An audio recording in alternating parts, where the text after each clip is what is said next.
अब अगली दस्तक आपको उन बेटों के लिए देनी है जिनके परिवार ने कर्ज लेकर उन्हें डॉक्टरी की पढ़ाई कराई, फिर वो अपने देश लौटे। देश में लौटकर यहां के लिए जरूरी परीक्षा भी पास कर ली, लेकिन फिर भी उत्तर प्रदेश में ये डॉक्टर लाचार है। अब जरा यूपी की स्वास्थ्य व्यवस्था का हाल देखिए। यूपी में 19,000 डॉक्टर के पद स्वीकृत हैं, जबकि 12,000 डॉक्टर ही तैनात हैं। यानी उत्तर प्रदेश में करीब 7,000 पद डॉक्टरों के अभी भी खाली हैं। उत्तर प्रदेश को 33,000 से ज्यादा विशेषज्ञ डॉक्टर चाहिए, 6,000 से ज्यादा MBBS डॉक्टर्स की जरूरत है, लेकिन जिन्हें इंटर्नशिप करा के आगे इलाज के लिए तैयार किया जा सकता है, उन्हें अभी आरोप है कि स्वास्थ्य विभाग में दौड़ाया जा रहा है। पहली तस्वीर उत्तर प्रदेश के फतेहपुर की, जहां अधिकारी निरीक्षण करने पहुंचे। पता चला डॉक्टर की जगह ट्रेनी फार्मासिस्ट ही बैठकर दवाई लिखकर देने लगे, यानी खुद डॉक्टर बनकर ट्रेनी फार्मासिस्ट बैठा था।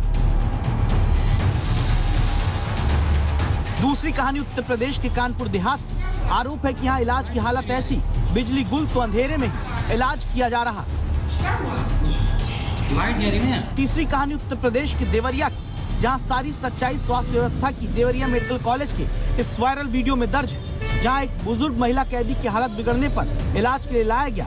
अस्पताल में स्ट्रेचर नहीं थी, पुलिसकर्मी मजबूरन चटाई पर लेकर दाखिल हुए।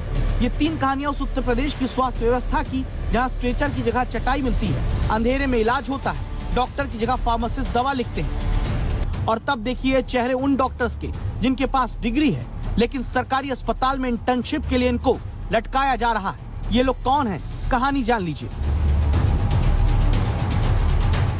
हमारे देश में बहुत से डॉक्टर यूक्रेन, रूस, किर्गिस्तान, चीन जैसे देशों से MBBS की पढ़ाई करके आते हैं, जिन्हें भारत में प्रैक्टिस करने का काम तभी मिलता है जब ये नेशनल मेडिकल काउंसिल की तरफ से आयोजित FMGE यानी फॉरेन मेडिकल ग्रेजुएशन एग्जामिनेशन पास करते हैं। दावा है कि उत्तर प्रदेश में ऐसे 1,500 से ज्यादा डॉक्टर तय मानक पर परीक्षा पास करके इंटर्नशिप के लिए इंतजार कर रहे हैं। आरोप है कि यूपी में स्वास्थ्य व्यवस्था इन्हें 4 महीने से सिर्फ भटका रही है। अब ये डॉक्टर यूपी की स्वास्थ्य व्यवस्था की परिक्रमा कर रहे हैं, जिन्हें इंटर्नशिप, तो ये मरीजों के काम जल्दी आ पाएंगे। हम लोगों को बता रहे थे लगभग हमारा अलॉटमेंट नवंबर तक जाएगा, ना हम नीट PG कर सकते हैं। 1 साल हमारा बर्बाद हो रहा है, इसके बारे में कोई बात ही नहीं कर रहा है। हम लोग 3 महीने से 4 महीने से चक्कर लगा रहे हैं UPMC का, कोई हमें सही इन्फॉर्मेशन देने तक तैयार नहीं। और जब तक हमें पता चला तब तक हमारा 3-4 महीने जो है लॉस हो चुका। उसके बाद हम लोगों ने प्रोटेस्ट चालू किया।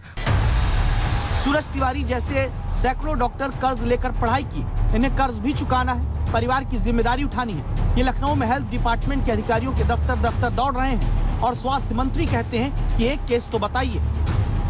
फॉरेन के हैं, यहाँ पर आके फॉरेन स्टडी करके आते हैं, फिर इंडिया में आके यहाँ पर इंटर्नशिप करते हैं, फिर जॉब कराई जा रही है स्वास्थ्य विभाग के द्वारा, यानी कि एजुकेशन स्वास्थ्य मंत्रालय द्वारा।